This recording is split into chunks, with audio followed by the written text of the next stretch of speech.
toi, brave samaritain, chrétien, mort, Jean foutre, juif et tous autres, je vis le jour, en terre de Flandre et respirer l'air capiteux.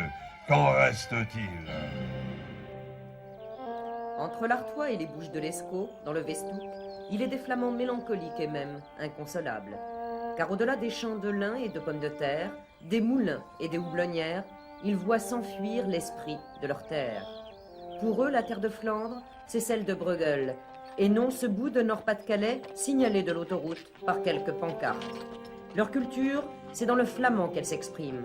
Or, cette langue, aujourd'hui, n'est plus parlée que par 150 000 personnes dans la région. Cette langue a disparu de par l'unilinguisme imposé par la France. Alors, je ne parle pas flamand parce que je me considère comme un handicapé de naissance. C'est mon handicap physique et c'est mon handicap mental.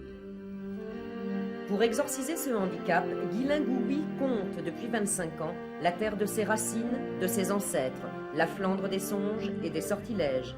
Mais il raconte aussi la Flandre des Flamands d'aujourd'hui, c'est le sens de son engagement. Donner vie à des hommes, des femmes et puis des enfants qui ont vécu sur une terre qui aujourd'hui est la mienne, qui sera demain celle de mes enfants.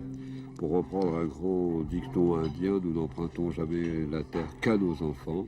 Rien n'empêchera de penser que Flandre est et demeure de par ses hommes, ses femmes et ses enfants. Heureusement que Guylain y est arrivé dans le coin. C'était plus que nécessaire pour défendre un peu le flamand. Ah, ça c'était nécessaire parce qu'on n'avait pas qui savait parler comme lui parce qu'il parle très bien. Beaucoup de personnes